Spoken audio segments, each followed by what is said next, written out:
the online communication medium that we have now to interact and transact with people directly without having to go through some television station or radio station or some other bottleneck where information is processed and highly edited. We can all start our own website. We can all get on GooTube. Oh wait, yes, that window is clearly closing, and so this moment is closing along with it. So today I really wanted to just broach the idea of internet culture. Internet as a medium of communication and how that is already starting to, and obviously will in the future, affect propaganda itself. Both the type of propaganda that is being conveyed and the nature of that propaganda and who is controlling that propaganda and for what purposes. And this brings us back to old questions that we've examined here on Propaganda Watch before. Can propaganda be used for good? Well, hey, here we have this meme that is being inserted everywhere about Epstein didn't kill himself. And if it weren't for this meme, the media, i.e. the talking heads on television. Television? You watch television? Well, that's for grandpas and dinosaurs. The television media would be telling you that, of course, he killed himself. Now let's move on to the next subject. People are rising up to say, no, let's not move on to the next subject. This is an important subject that we are going to continue talking about in this entirely new medium that you guys don't even seem to understand exists, let alone that it is where most people are getting their information anymore. And think about the way that this meme itself is propagating and being propagated. So that, for example, people are rearranging the lettered socks in the department store to spell out Epstein didn't kill himself. That is not being done for the actual physical people walking through in that store. Maybe a couple of dozen people will pass by and snicker at that as they go about their shopping before some manager comes along and sorts it back out again. But that image, again, I'm sure most of the people in the audience have seen it. It's been seen online who knows how many millions of times. And that's the way this is working. It isn't even about the physical space. It's about knowing that this can reach a much wider audience online. Again, this raises so many questions that, in fact, I'm going to do a much deeper explanation of the philosophical ramifications of this topic, because you would expect no less from the corporate report, would you? But I'm very interested to get your feedback about this process. What is happening? How it affects society generally, surely, but also the political conversation that is obviously being steered as a result of this new propaganda medium. And again, propaganda is a word that has many different ramifications and connotations. Are memes propaganda? Well, they are now, and they are being used to put information out there and to shove it in people's faces so that they can't avoid it, even if they're ensconced in their little television land bubble. That's fewer and fewer people are anyway, but even there, the memes are starting to penetrate and becoming the dominant form of discourse. It's a fascinating conversation. I will have more to say about this later, but I just wanted to broach that with you today. And have at it, folks. Let's. I got you there, James. You sure do. Who's that handsome devil you got on your screen there? I know. God dang, old wire. All right, I got. I don't see you. Where are you? Where am I? There you are. There you are. Okay. And stop share. Do this. Yeah, we'll do that way. Okay, what? Yeah, no, I haven't started yet. Okay, do you know who John Simmons is? Sneezin, I'm sorry. John Sneezin from World. I've heard him World mentioned on your podcast. Media. Yeah, he's visiting here. He and I are going to head up to Red Pill Expo tomorrow and go do that. So he's sitting in. He might say, "Yo, what's up?" But well, say, "Yo, what's up?" anyway. Which one? This one? That one, I think. Hey, what's up, James? Hey, John. Pleasure meeting you. I really like your videos. I watched a ton of them, so. Thank you. Yeah, he's right. There he is. Hey. Hey. And there's Donna. Nice to meet you. You know, that gives me a whole new perspective on where you're working. I'm sorry, what did you say? No, they're both Canadian. That's what I was saying. Oh, yeah, he's Canadian. Canuckin. Well, okay, well, here, you want to see? I'll show you. All right, we're streaming. We haven't started the show yet, but... Okay, wait a minute. Okay, so, and then down... and I got short time. Oh, so, yeah. So then we have the studio, and there's the control crap and the 15 gazillion buttons of everything. You want my equivalent? Because I got my camo shorts on. There you go! Woo-hoo! Okay, and then let's see, then the switchers, yada yada, and then let's see, over there we got the copier, and then the back, and then stuff, and then I have another desk over there, and then Donna's desk is there, and then I got a bunch of my crap. That's the workstation for we're doing the Raspberry Pi stuff and everything, but I'm redoing and then around. Whatever, down the hallway. Anyway, this is the studio. It's just one of the rooms that I have here that I turned into a studio. Crazy. Because I can't. Yeah. Here I am thinking you're in a studio. No, we used to. We had the studio headquarters down in Central Phoenix. We had this desk used to be the video desk, when we do video in the front, it has, and a lighting thing and all that kind of crap. So we had a, that, and then this, some of, this stuff, well, most of that's gone from the actual radio studio. And then we had a control room in the middle, and it kind of had an A bus, B bus, and we could do both and so on. But then it got to where I could move up here and do all my activism and save money and live in a nicer place and not have to commute. So I did that. That's the way to do it. Because I can. Yep. No, that's fine. Yeah, that's fine. All right. Jeffrey Epstein isn't dead. So I am like, this whole thing, this meme deal, and this whole talking about whatever, Jeffrey Epstein didn't kill himself. And I'm going, that's like a psyop in and of itself, that he's even dead. You see my point? So I'm just going... I think he is dead, just for the record. Yeah, says who? Show me your freaking, until he's propped up like... And, of course, they gave him the, cremation sea burial like they did Osama bin, Bandadi, and I'm going, so I'm going to push back on that. I'm going, how the hell do you know? Please do, because that's the conversation I want to have, actually. Yeah, no, that's what we're going to do. Now, one thing John does also, tell him what's the name of the social media thing you guys are building? Oh, U.community. So they're doing their own social media thing, and and I'm like, is it going to be catapult channels and all that kind of stuff? So they're working on that. We're going to be talking to his Russian developers, tomorrow, and see if we can have some kind of influence on, it being forever and always. I'm going to start doing, after Red Pill, I'm going to start doing the videos. We went ahead and turned on our BitChute because we had the Vaccine Education Summit videos that I wanted to get up. And they're like 4 gig. They're HD big, oh my God, we got it on our servers to make sure it's there forever and always. And then now we'll start putting it on there and we'll start propagating that. So you're happy with BitChute. I talked to you about this before. I could probably use that and not be too pissed off. Does the trick for me. Okay, I'm not vouching for them, but I know. I hate that. I'm still not getting. I thought that there would be, the closest I get is RIPFS. Seriously, that's the best I can do, and keep them. So we'll just keep developing that, which is what we're doing. All right. So we'll go ahead and start here. What are you doing, baby? Just making sure you start the video.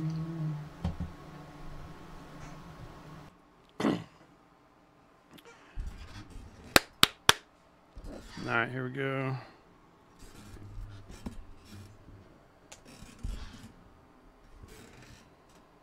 Oh, God dang it.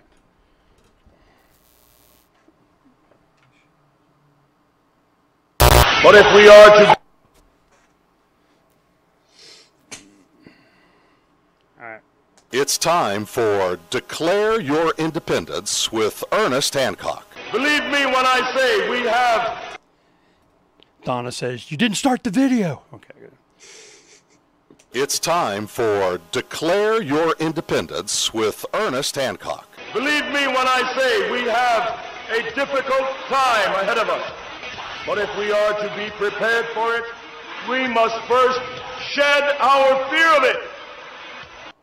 I'm here without fear because I remember that I am here not because of the path that lies before me, but because of the path that lies behind me.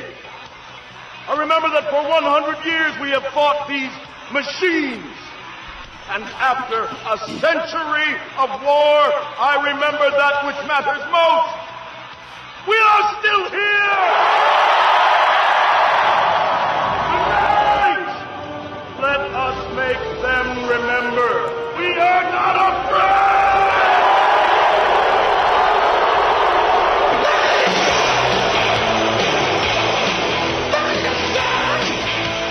Yeah, the fear here on Declare Your Independence. I'm Ernest Hancock here in Phoenix, Arizona, from the beautiful studios of Phoenix with an S, PhoenixPhoenix.com. James Corbett. Every Wednesday, he graces us with his presence, and we get understanding a lot of stuff that is not out there. Now, sitting in, watching, hanging out with, he may have something to say.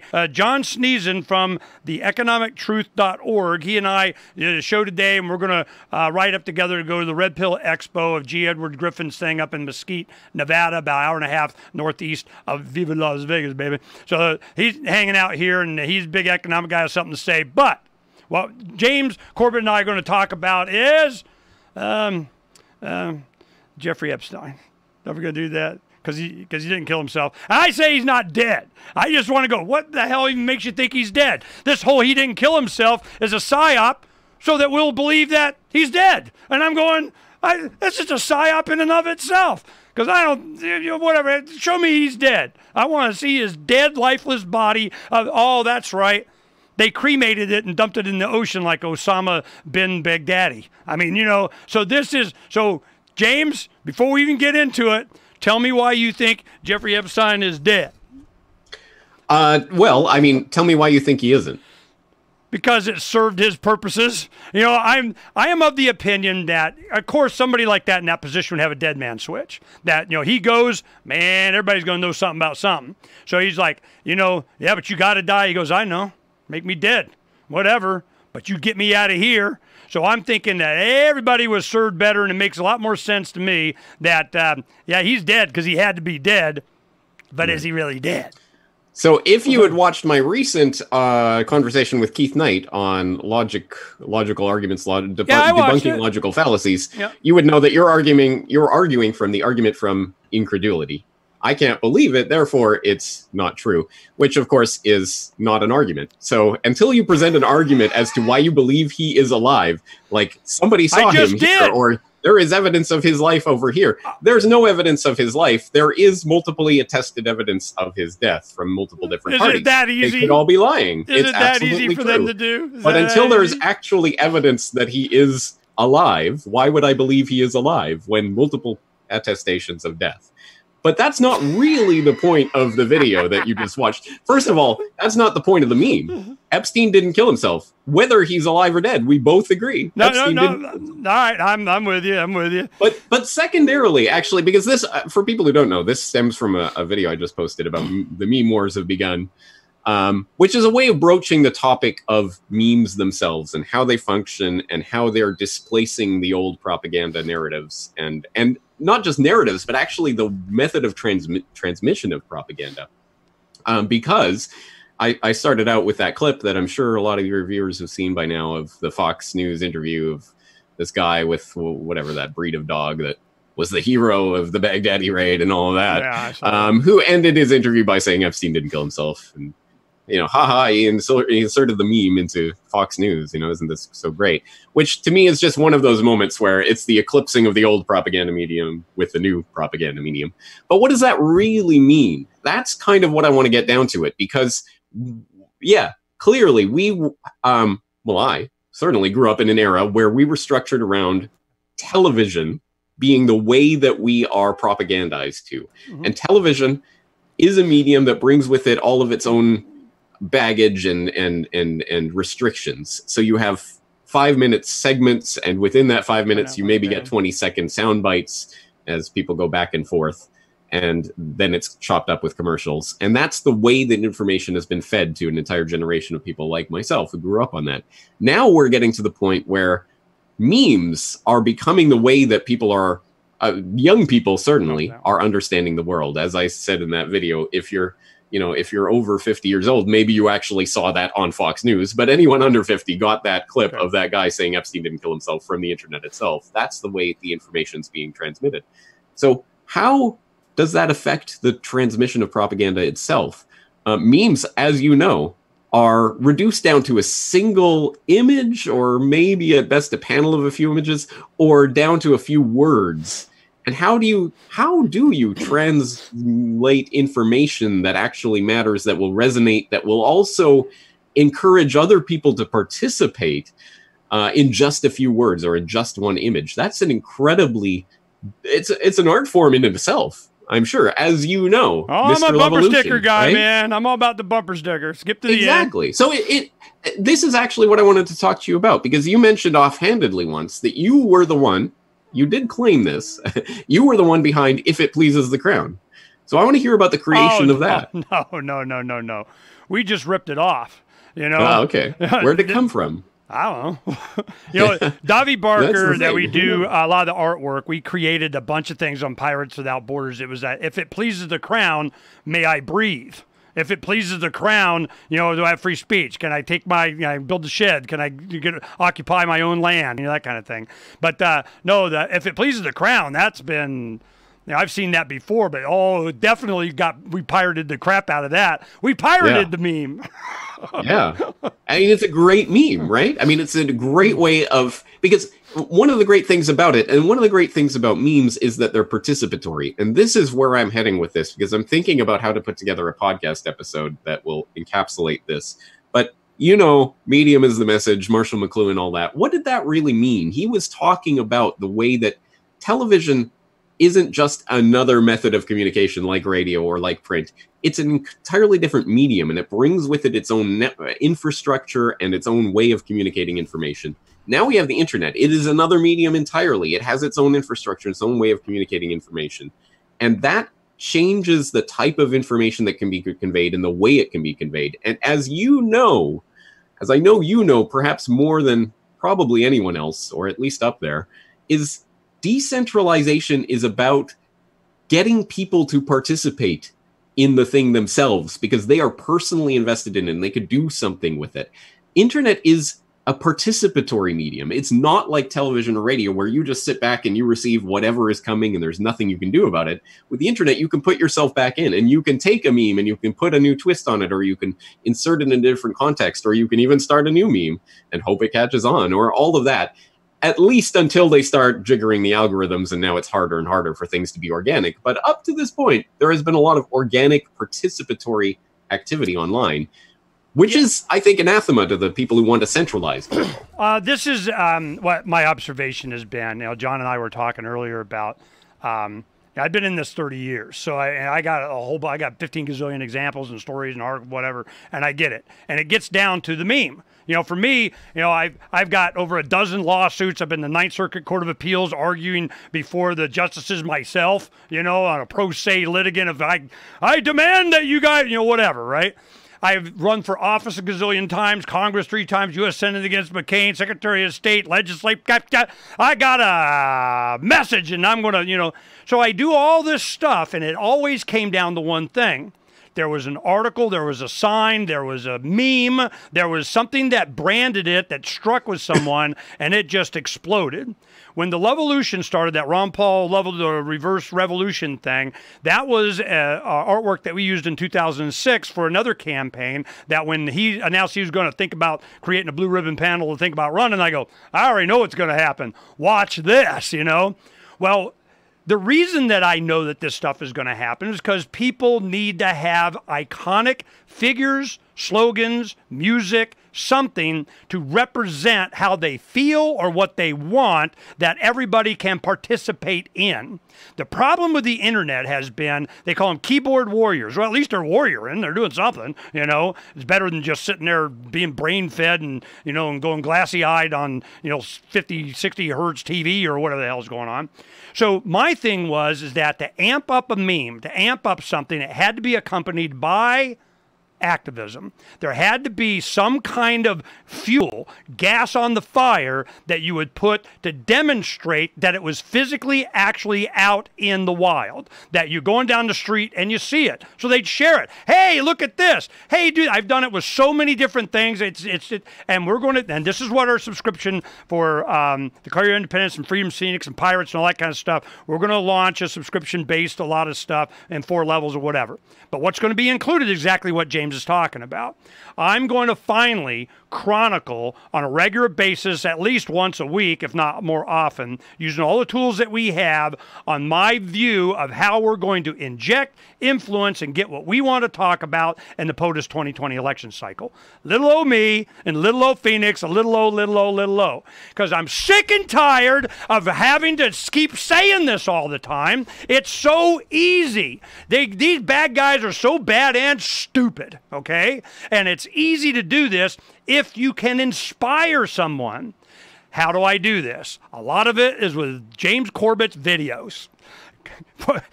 You want me to screw you up? No. I want to show you how to do it. I think you got it wrong. My videos aren't the inspiration. My videos are hopefully the end point once people get past the meme and into they want actual information. Yeah, but it starts feeding Why are on people itself. saying this? Let's go to a video about it. And here we go. That's the way I think of it. But you're right about the participatory nature of this and activism, the actual action of it being important. And that's why I think, for example, you've seen that image of the socks laid out in the store. Epstein didn't kill himself.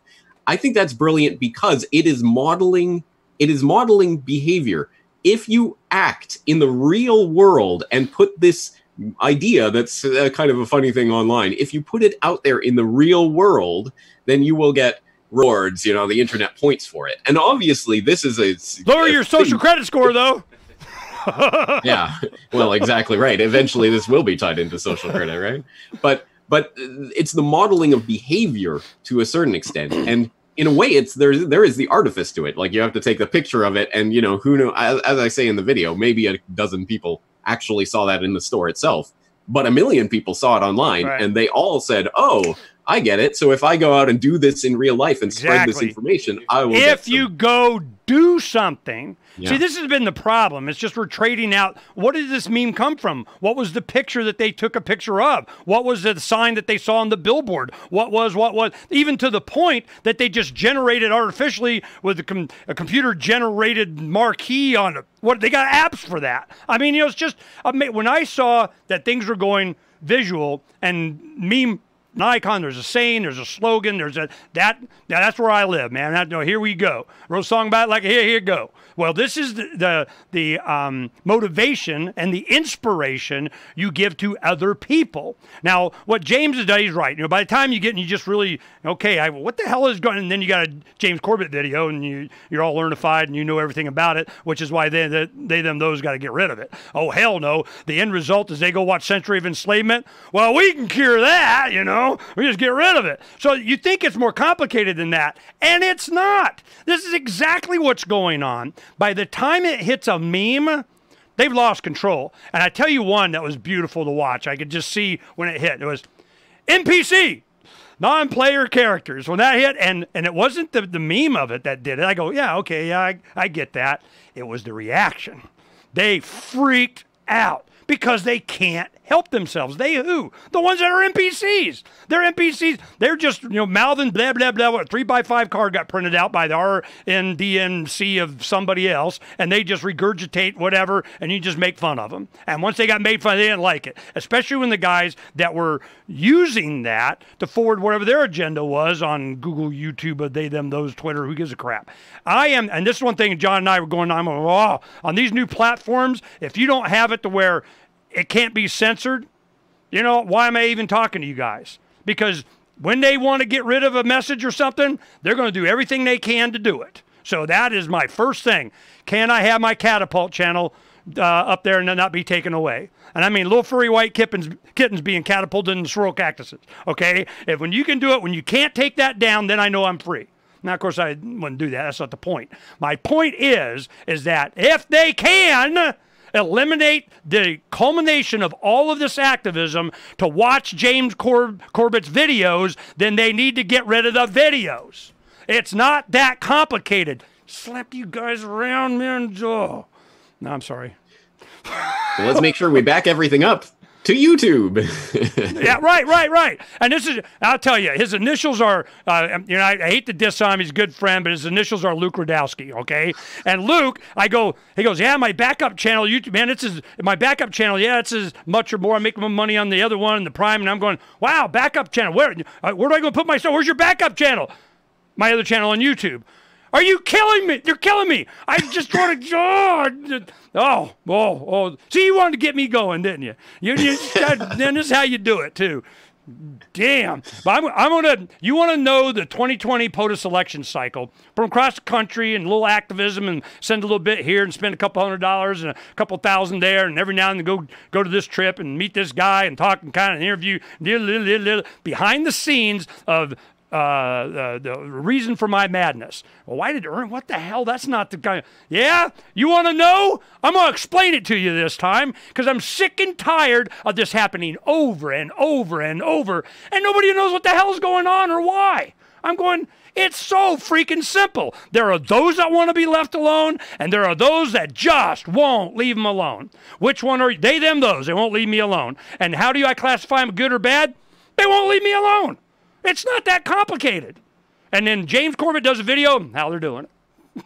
All right, I'm sorry. Go ahead. Hey, great. Absolutely. That's the main message for today, I think. Well, the memes that, why did you focus on this Jeffrey Epstein thing? I think because I saw that, I've seen the meme going around and then I saw it on TV. And I saw the reaction that people gave to it being on TV, as if that somehow made the meme more real, right? I think that magic of, it was on TV is fading. As seen on TV! I think there is a generational difference going on. It was on TV, therefore it's important, versus who cares about TV? I mean, who actually saw that on TV? I see this as the crossover moment. This is my experience. It has been that the news media doesn't report the news. They spin the olds. By the time you see it in the media, we knew that when we do freeway signs, I tell you, when the number 7, the first Star Wars and the third trilogy of the whatever the hell, when that came out, I knew there was going to be lines. People were going to be out there. So what do? Stop wars, home educate.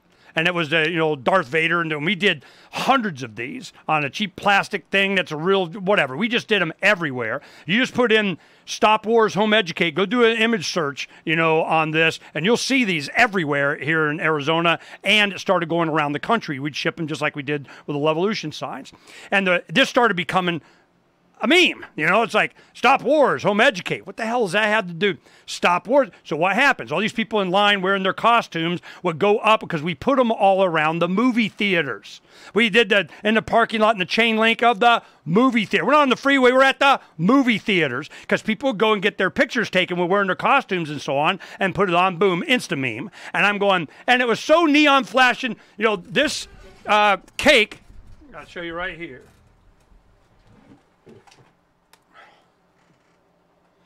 That was the meme. My daughter made this cake, and it's just frosting on cardboard or whatever, So this just became, just that picture of that cake, boom, it's everywhere. If you do it, they will use it. I'm telling you, if it, depicts something and it's kind of cool, that's what I do. And I'm going to freaking show you what for in 2020. And I got a favorite candidate, and I'm going to do, it's kind of going, we're going to get some. And I'm just wanting everybody to know, and his initials are Jacob Hornberger for Libertarian, whatever. Did he announce? Yeah. He finally announced this last Saturday. He's going to. So that's one. It's kind of wasn't sure for sure. It's kind of FEC of kind of for sure. But he announced, I'm going, all right, we already got some ground game kind of, and here we go. Why? Because he's a libertarian. Why? Ron Paul, but I don't vote. You guys still voting? It is a hardcore, principled, articulated message. Oh, my goodness, he even believes that there should be a constitution. All right, fine. He wants to do that. It's another Ron Paul thing. And anybody that knows Ron Paul and has been around the liberty movement knows that candidates like this, they're right. It's just, do they get enough traction? Can they get the memes going? Can they get inserted? That's what I freaking do. So to have anything to do with the campaign? Hell no. That limits my First Amendment rights if I can do whatever the hell I want. I'm going to do what I want. But I tell you what I want to do, James. It's what you were talking about today and why I'm glad you wanted to talk about this. Because the power of memes, the power of activism, the power of this, I'm going to demonstrate it again. Yeah. Spaceship One, Government Zero. I'm looking forward to that. I'm looking forward to that because what happened in 06, 07, 08 was organic, and they didn't understand what was happening when it was happening. But 2016, the whole QAnon thing, I think, is the dark shadow of the Levolution. It's like how can we use this to get people back on board with the system? Oh, I know. That's where I think this is going. They're going to gamify this. And now that the crackdown has really begun in earnest on social media, so that the only things that are going to trend and go viral are the things they want to trend. Which is why you better get off of their crap. I am so sick of it. I remember presentations at different festivals we go to. Oh, yeah, this Facebook thing. Or you got a book or something on Amazon. This is how to game this. And now they got graphics. And you do the graphic game with the video. The kind of going, we're getting a lot of hits and kind of woohoo. And they're saying, oh, yeah, that's where I go. Right up until they pull the rug out. They're just, of course they're going to go to video. When they get Facebook and video, and then they're going to be going, they got your mapped out of all of your pirate networks, and you're done. What did you think was going to happen?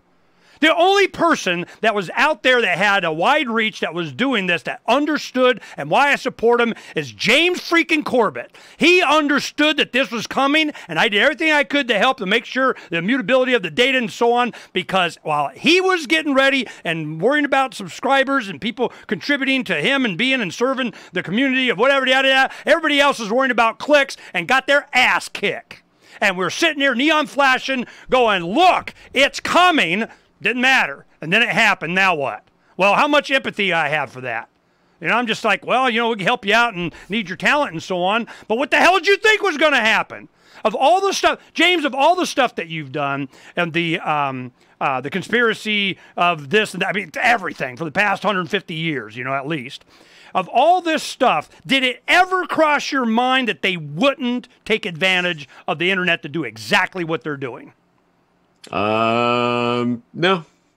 I always knew it was a question of time. It was written in freaking stone. Yeah.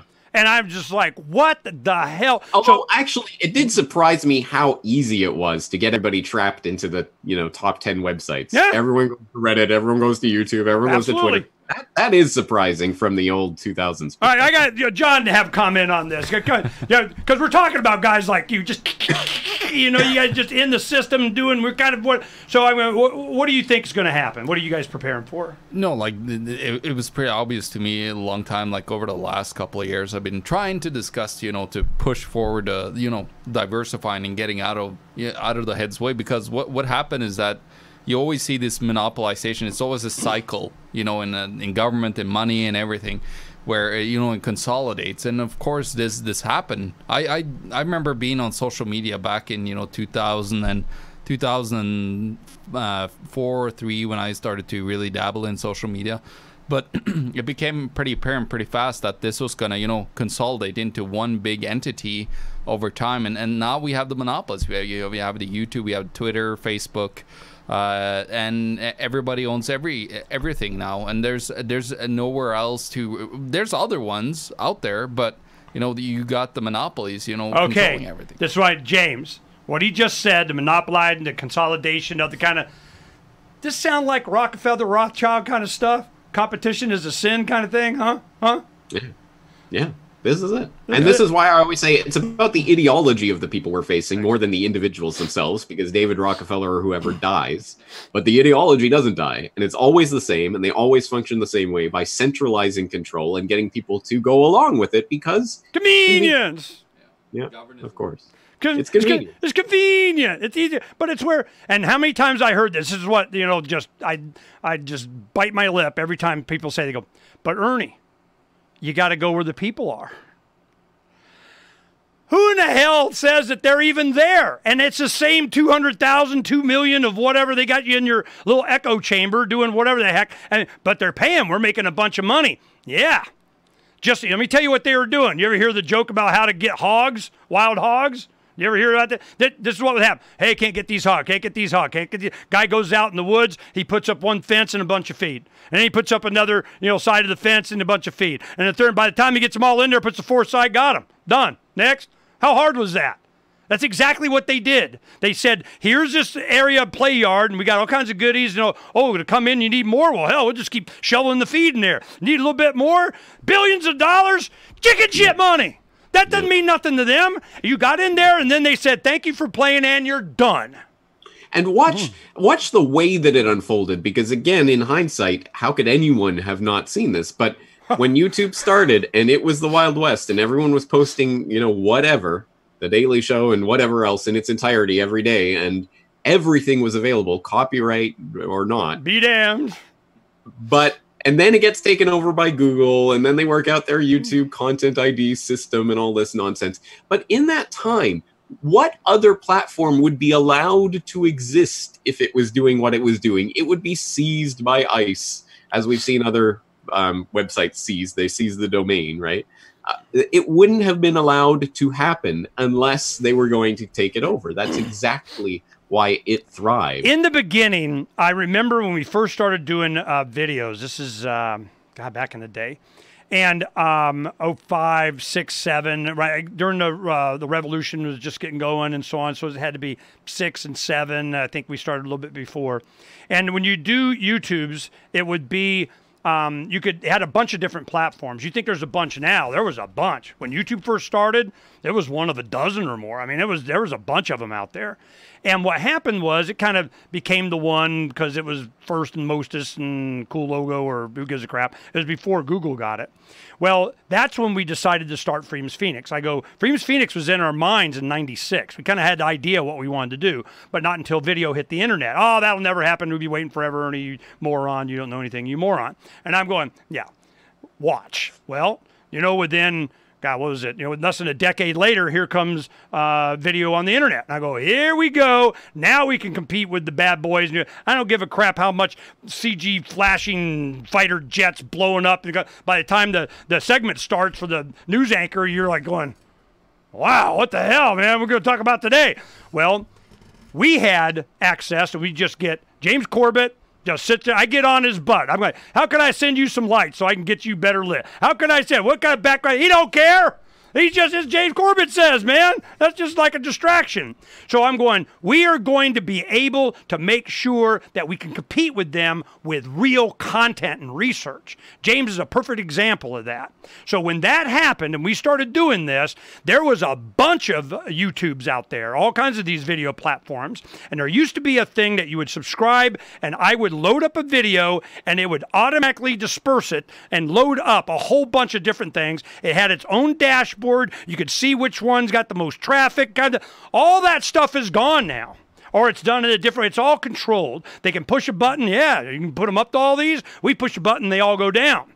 Because they all say it, we agree and totally agree and how much to the man.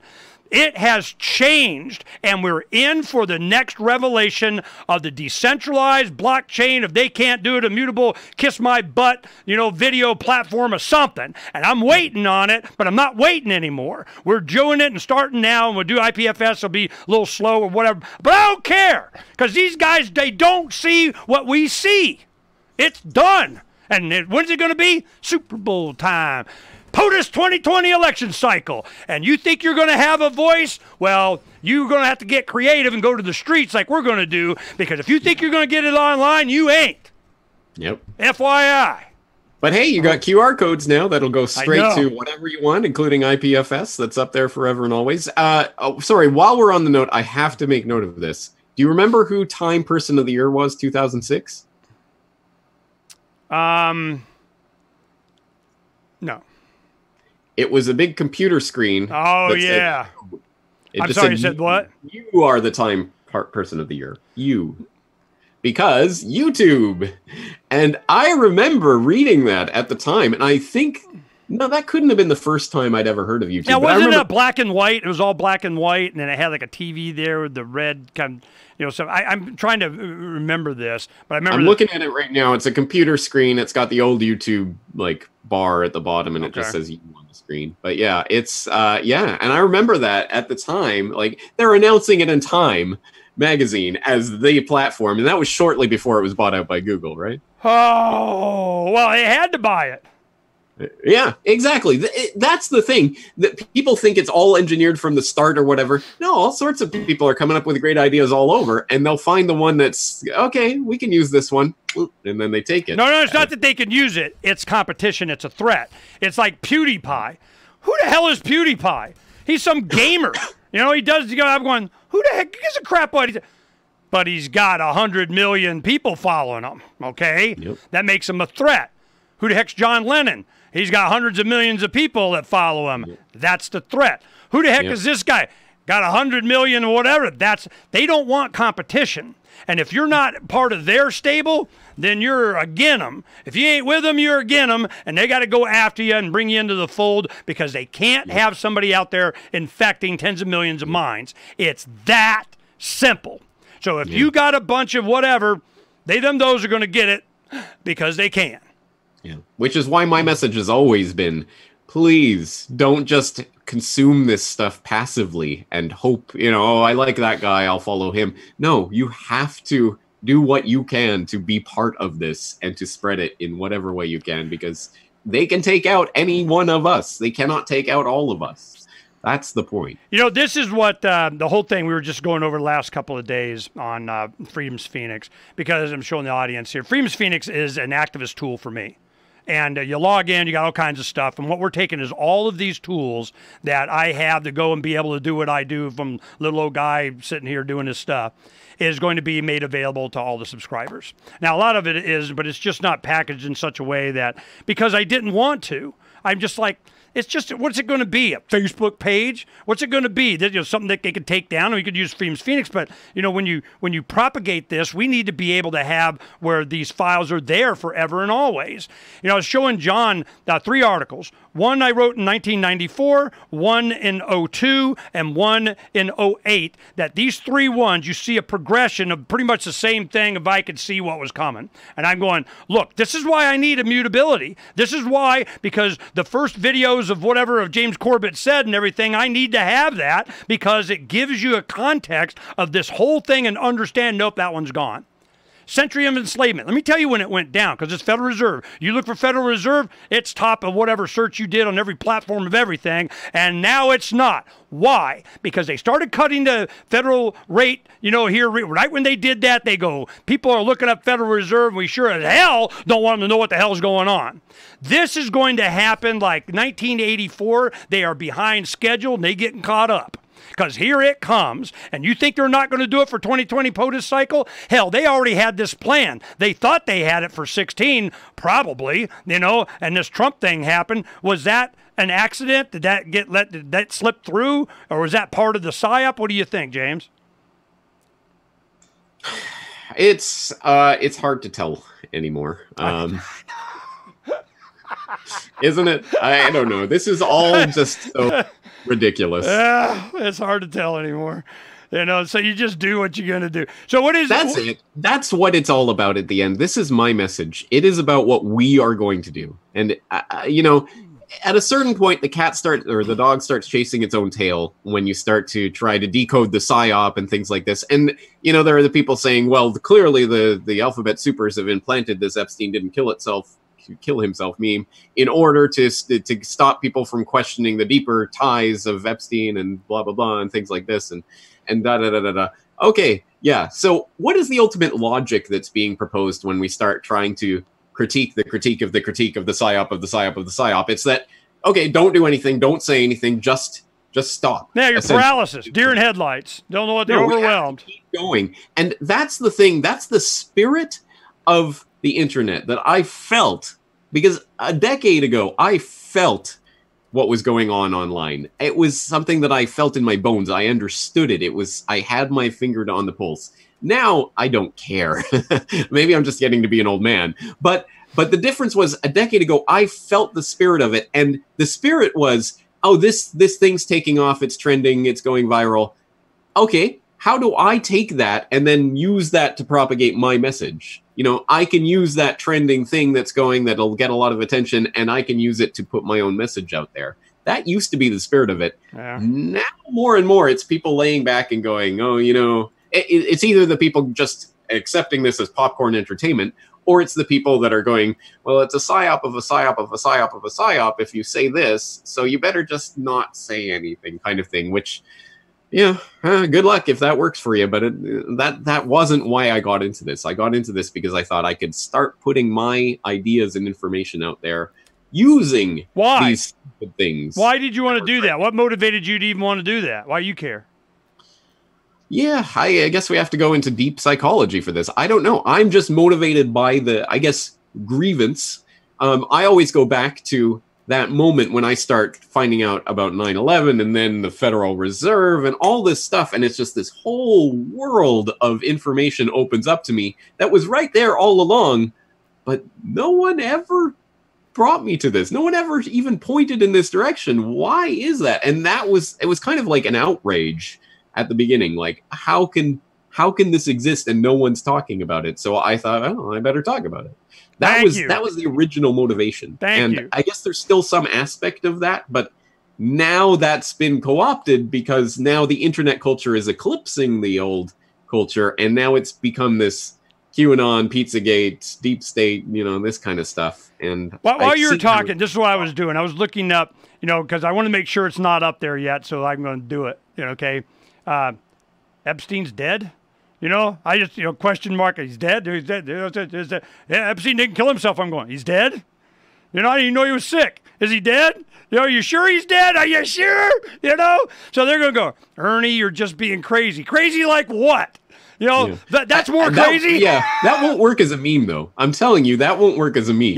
My thing is, I want to inject this question because I feel that it's a psyop doing, he didn't kill himself. I'm going, God, that presupposes that he's dead. You think he didn't have a dead man switch? If you want to put James, it in meme do you think form, he didn't have a dead man switch? Do you think he didn't have a bunch of stuff that's going to come out if he died? I'm thinking the people who were handling him had 18,000 ways of stopping him from doing what they didn't want him to do, because I don't think he was the string puller, he was the marionette. But I'm telling you, I'm just saying, I don't agree with you, but I'm saying if you want to put this out as a meme, do not put it "he's dead?" ? You should say Epstein is dead as the meme. Epstein isn't dead is the meme that you should be. That's the way to put it, because if you put "he's dead?" , it'll sound like 99% of people who read that won't get what you're saying. Okay, so I go, Epstein isn't dead. Yeah, that's the one that people will go, Epstein lives. Yeah, Epstein lives. And that's even that can even be effective because subconsciously you're also implying that it continues the story that he represents isn't dead. Right, pedophilia and sex crimes and all of there this. There you go. Epstein lives. Yeah, well, and a bunch of people, whether he's alive or not. Glorification. Yeah, whatever. But the point is that I can really think about this. This is the beauty of memes. Right. You have like 3, maybe 4 words to convey entire concepts. No, I'm with you. Context. Yeah, we'll sit here and do like Davy Barker and I will sit here and come up and ding. Are we done it? Yeah, because I'm all about slogans and logos and yes, I'm that libertarian, whatever. You're still voting. I mean, it's all about the meme. And my thing is that, and we just thought of this, here, so forgive us. But my thing is at some point somebody should, and if I gave crap, I don't muster up enough to give a crap. But, the thing is that the meme that Epstein didn't kill himself predisposes that he's dead. And that may be the psyop right there. If they get everybody saying, Epstein didn't kill himself, that just supposes that he's dead. Who the hell thinks he's dead? Well, then I want to go, who's the guy that, wheeled the thing? All the CCTVs all over Manhattan are all over except for the 2 in his cell. And I'm going, what the hell? Now we're covering up the murder. Who says he's dead? You see my point? It presupposes that he's dead. Yeah. And I'm good. And he may very well be and whatever. But I'm just, it's just a psyop in and of itself, in my opinion. His life is not attested by anyone. But other than that, evidence, schmevidence, But you make it so easy. What's James saying? He's going, yeah, but if so-and-so said, and I saw a picture on TV and whatever, nobody showed him walking around in some park later, he's dead because I saw it on TV. It must be true. I mean, that's what I'm hearing you say. Well, I don't think that's the way I'm putting it. No, I'm just not saying, putting it that way. If you give me anything of evidence to go on, but you have nothing. Because the media said he was. That's why. And in a way, let's think of it this way. One trap is to get people into the non-falsifiable thing, like climate change. The climate is changing. Prove it. Okay, well, look, the climate's different than it was 2 minutes ago. Yeah, the climate is changing. There's no way you can falsify it. Epstein isn't dead. there's no way I can falsify that because, yeah, okay, well, if he really is dead, then really he is in that mausoleum right now. So how do I disprove this? It'll just be this thing that you just hold out there forever. You know, like Elvis the only dead, difference between Epstein and Baghdadi and Osama bin Forgotten has been that I don't think they got a picture of him laying down. I mean, they cremated him and put him at sea and all this other stuff. And I'm going, the difference here is what? You did see those fake pictures trending after Osama bin Laden was that weren't put out by the military or anything, but they just started appearing on Twitter and other places. Fake pictures of Osama dead, but it was actually pictures that were photoshopped that people showed. Oh, it's from this photo of him. Blah blah blah. So there was that kind of nonsense going on. See, it's getting to where this. When I first started doing radio in 2003, the meme, the slogan was. Clearing the mind fog. Declare your independence, blah, blah, blah. Clear the mind fog. We're clearing the mind fog. Come and get on, tune in, clear the mind fog. And this is what I was talking about. They just got it. They don't got to convince you. They just got to confuse you. You know, what they do is the only thing they've got to convince you of is that they confuse your neighbors. It was this guy that voted for that guy. This guy that says this. Yeah, you might not be crazy, but everybody else is, kind of thing. It's all a psyop. If you know that the proper role of whatever in your life is to be an add, not a subtraction, don't steal from people, don't delegate authority. I mean, all these basic fundamental things, and then act on that. Where you send your kids to school, what products you buy, what stuff you don't need and you don't get. On and on. All these fundamental little anarchist decisions that you make from the time you wake up to the time you go to bed and hell, what you dream about this is what makes a difference. If you got a philosophical mindset, you can go, and that's what makes people of principle dangerous. Because they inspire this and they inform and they go. That is like, oh hell no! If you got a principled person and oh my goodness, they got an audience, then you're Prager University and they shut your tube down and you go do a movie. No safe spaces. How was it? I went and saw it. It was good. It was nothing that we really didn't know except. They were talking about social justice warrioring on the campus and all this kind of stuff. What they added to it at the end that I didn't know was what had happened to all these instances, who got the payoff, who got the settlement, who got, and these, the next freshman class, there's like nobody went to this college anymore. They're losing. But what happened? Janet Napolitano was Assistant Attorney General in the Clinton administration under Janet Reno. We had a bunch of stuff and, cases and all kinds of consternation here in Arizona with her. She then becomes Attorney General in Arizona, then Governor in Arizona, and then she went from Governor of Arizona to Department of Homeland Security head. From there, where did she go? Head of the university system in California. What? Where in the hell did that come from? Why do you have someone, Clinton administration, assistant attorney, Janet Reno, AG, governor Arizona, Department of Homeland Security, head of the university system in California? What the F is that about? Okay? Then you see what happened in the university system in California over the last couple of years. Then you see that what if Hillary Clinton would have gotten elected? What if? They're in the position because that's where those wanted them to be. Because there's something else going on. What? Don't care. It's all the same crap. Those think they can tell you what to do and use you as livestock for whatever the hell. But then the economy is going to take a dump, and all of the plumbing is going to lead to central banking of Goldman Sachs. Somebody that's going to go, thanks, you all in, it's ours now, again. And then we're going to set it up for the next time, and then it'll be purple money. And there'll be whatever the hell is going on. But it's a robbery, and we're letting it happen. So I'm just like, look, man, me and mine, we're going to take care. I get all pissed off or worried, I'll go buy another 50 pounds bag of beans because it makes me feel better. Damn it. But have you found the place where you don't need your occupancy permit yet? No, I have not. And this is one thing. There was a lot of states that contact and they go, Ernie, oh yeah, there's no building permit, there's no this, and you can do whatever. And kind of go, really? I guarantee you look in the city, every single one of them, because it was a United Nations thing. And I had Rosa Corey on speaking at Red Pill. She was a lefty lesbian from San Francisco going out doing eminent domain valuations for the government to save the environment or whatever. And then boom, it went to a developer and they built a thing and she go, what the hell just happened? She wrote Behind the Green Mask. And she's all of a sudden, she sends me a woman this morning, Diana West is she wrote the book, The Red Thread, A Search for Ideological Drivers Inside the Anti-Trump Conspiracy. So that was an interesting conversation, but what's she doing?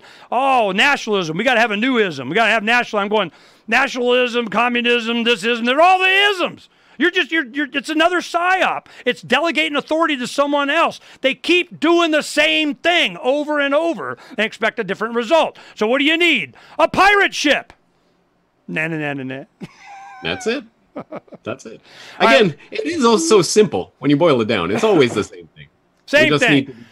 John's sitting over here just chomping at the bit. Let's let him say a little bit. Go. It's James Corbett or Bubba. Let's say, hey, something. Go ahead. Oh yeah, what you need is we need to take this over, and the way to do it in my way is I studied Montero history all the way back to the Greek empires and all these guys. Every time that we see, it's always a cycle. It moves from centralization to decentralization, forth and back constantly throughout history.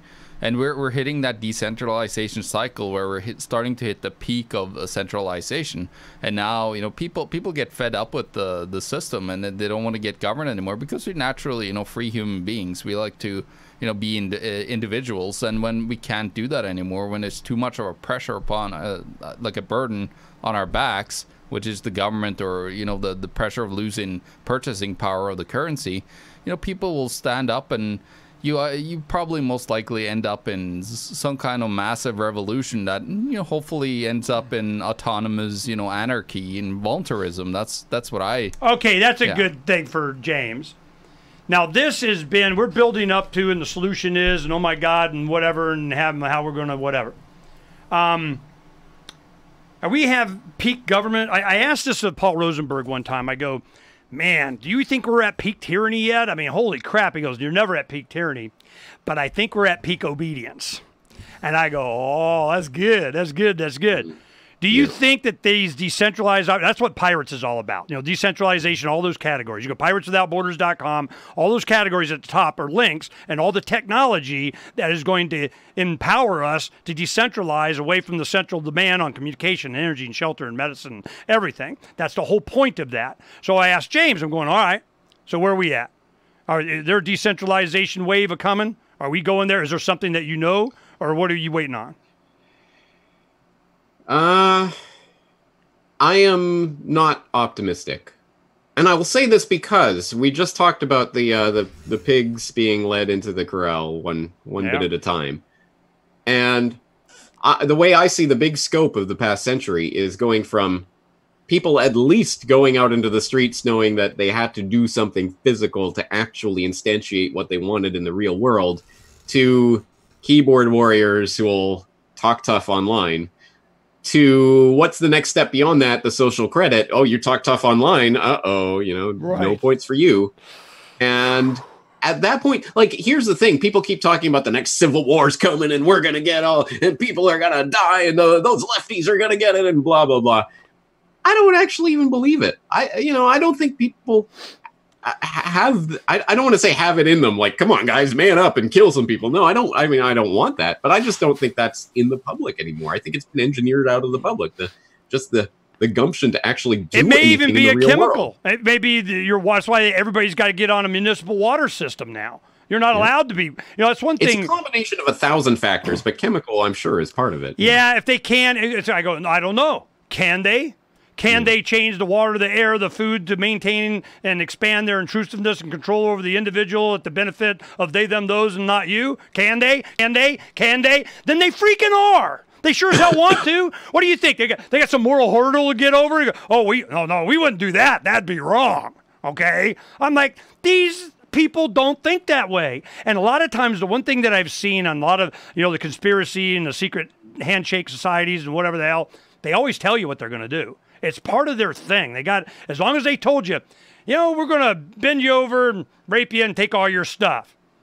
And then a year later they do, hey, we told you, we're good. It's not our fault you let us. It's like in their DNA. They have to do as part of their philosophy, part of their how they purge them, how they allow something. I don't know what it is, but they tell you what they're going to do, and then they do it. And you go, hey, why'd you do? I didn't know they were going to.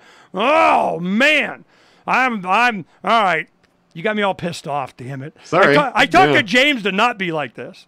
I'm just telling it like it is. But yes, let's put it this way. Change is coming. There's nothing that you and I can do to stop it or to start it or to do it and do anything about it. But we can hopefully influence the direction that change will take us in. That is, I think, our goal, is to influence people's minds and hearts so that they know how to deal with things that are coming. And as you say, it boils down to exceptionally simple principles. You have to be responsible for yourself. You have to decentralize as much as possible. Don't take the easy road all the time, because that will lead to the pen, the corral. The hogs, man. The slaughterhouse, ultimately. Right. It's not, it really started to dawn on me when I started having animals. I mean, I have dogs and stuff there, but we got a bunch of chickens. So the chickens, they're more productive when they're freer. They have their little pen. Then we just keep the gates open. We got, like an acre and a half that they free range on. I don't care. They get, irrigation comes in. And they're up a line where the water's coming in, get all the bugs, man. They're doing good. They're healthy, great, awesome, eggs. We don't eat the chickens. We just let the coyotes do that, and kind of the slow chickens die, and we get better eggs. But anyway, so I'm just like, I don't worry about it. Don't name them. Don't care which one. That's that brown one, whatever, one of the brown ones. I don't care. But I see that they're more productive. They're happier when they got more room and you just leave them alone. And free range, it doesn't mean they can turn around the cage. It means they can fly up in a tree or something. So I'm just going, cool, we got chickens in the trees. We got chickens in the trees. Then I started to realize, well, that's what good ranchers do. You want people to be productive. You want them to be able to be, so you can glean a little bit more tax money. I can take some more eggs. I can get, and I can see that the reason they give us as much freedom as they do is to make us more productive livestock. Of course. Yep. Open air prison is the most effective one. We're just livestock. What happens when you want to occupy? Instead, they won't let you occupy, your own land, but you can sit here on this sidewalk and take a crap in the gutter, and we'll clean it up for you, and it's all good. If it pleases the crown, may I occupy my own land? No. Didn't kiss the ring or do the what? I'm like, this fundamental thing is one of the issues I'm going to be bringing up in 2020. It's going to be vaccine. Do I own my life, my body, or not? Are my children property of the village or the crown or some crap? And you're going to do the notions and potions from the man right in. I go, hell no. I own myself and my body. I own my property. So when I go, if it pleases the crown, may I occupy my own land? And no, you're not going to mandate that I got to take some notion and potion from the man. They're two different, totally what the hell have to do. They're the same thing. It's property rights. It's do I get to have, and what's the proper role of government? To defend my individual rights. Once people realize this, it's just a pin, then what? I don't know. I really don't know. Do you know, James? If I knew, I'd tell you. I don't know. But the solution is knowing. That's the first damn thing. James Corbett report. Damn it. Hey, sorry to get you all riled up in the evening. But I know. It's like, I always talk to James. It's like, it's calm, cool, collected. We're kind of looking at this and that, and it's all going in the right direction. People are, getting learnified and so on. At least the people that know and watch your videos, so they're getting up to speed, and we're going to be, individuals are going to be okay. Humanity will survive, kind of thing. But there's going to be a bunch of misery, a whole bunch of it. And misery does not like company. And you sure as hell don't want the company of misery. I can guarantee that. So this is going to be, so what do we do about it? What James and I do. So what's the role that I play in this? I'm freaking going to get some on, the people just asking the goddamn question. What is the hell are they doing? They're not the good guys. And they're not going to keep giving you stuff to benefit you or something. Get away from the feed and the pen. And go to a new decentralized platform of I don't have to worry about it. Freedom's the answer. What's the question? Amen, brother. Anything else you want to do? We went long here, but you did it. It's your fault.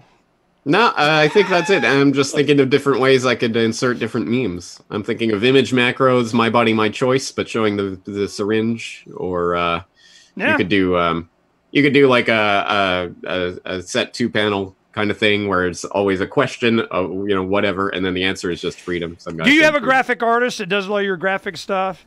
Just Brock. I mean, does Brock do a lot of those graphics himself, or yeah, he does all the thumbnails and everything. Okay, you come up with a meme, or you need help with one, because Davi and I do this kind of stuff all the time.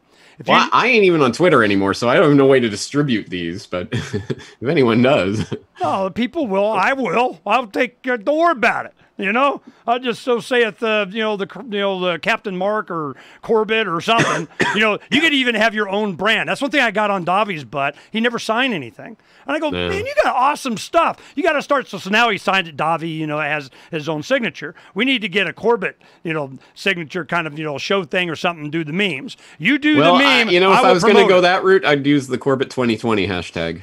Because that's my fake imaginary campaign to become ruler of my own universe. There you go. So, let's do it. Yeah. Do it. You come up with a meme, I'll help you propagate the crap actually, out of it. Okay, I'm going to start thinking about this, because I really should put together a Corbett 2020 campaign, so. Yep. I help you. Right as I'm helping Jacob Hornberger. Awesome, yeah. No, he's going to be good. This is going to be big. I just want. When are you getting Jacob on? I don't know. I mean, I have him on a regular basis. I mean, I just haven't since he announced, because I'm going to Red Pill and I got, and stuff. So maybe next week I'll ask him to come on. But if I work, you talk to the candidate, like I probably spent during the 2008 election cycle, I probably had 20 words with and spent less than 10 minutes with Ron Paul. I just, you keep doing your thing. He didn't bother me. I didn't bother him. We just did. I probably had, more talking with his campaign manager, Lou Moore, just to know where they were going to be, what they were going to do. I kind of get a little behind the scene, just, where, when, but there was no coordination or anything. I just, because it was easier than going to find out whatever the hell. And this is probably kind of the relationship I'll have with Jacob, because you don't want to. I don't want to be on a list they want to take me off of, and they're going to want to take me off of pretty quick. I'm going to be going pirate. I'm going, ooh. Instead of a pirate pack, we're going to have a pack of pirates. Pirates against the crown. Yeah. Because I was going to do a pack, and I'm like, I don't want to do it. That's paperwork. And I go, but I'll do a pack of pirates, and we're going. Oh, I'm going to pirate. You want to see? And you go subscribe. We'll have it set up by the next week, and we'll have this all set up. And I will do the behind the scenes, step by step of everything that we do, why we do it, the impact that it had. And you go, how the hell did that happen, and how did you know? Well, you want to know? I'm going to show you, because I've been doing this 30 years. These bad guys are so predictable. They're so easy. But in the end, and the final warning I want to give you is this. It's like playing chess with a 3-year-old. You go up to the government, these guys just beat the crap out of them, whatever, but sooner or later, that 3-year-old gets frustrated, stands up on his chair, kicks all the board on the floor, and pulls out a .45 and puts 3 slugs in your chest. That's what it's like. It's easy to beat them, but then they just shoot you, okay? So you better be in a position that, that's not a threat, or you're not going after individuals by name. It's a philosophy. That's how I've been able to keep doing this long. How the hell are you able to do this? Because I don't go after individuals. It is just a philosophy. But they are going after this whole message, and they're deplatforming and doing everything. But who's going to be there? James freaking Corbett, because he set himself up that way, an inspiration to a lot of people. The man, James Corbett, thecorbettreport.com. Corbett 2020, don't vote. Thank you, James. I feel better. Kind of. Awesome. Okay. Peace, Take brother. care. And John, it was good to meet you too. Yeah, pleasure meeting you, James. I'm sorry, go ahead, John. Yeah, it's a pleasure meeting you, James. Yeah, I'm glad you got to say hey. Hey, thanks a lot. Talk to you later, James. All right. Take care, guys.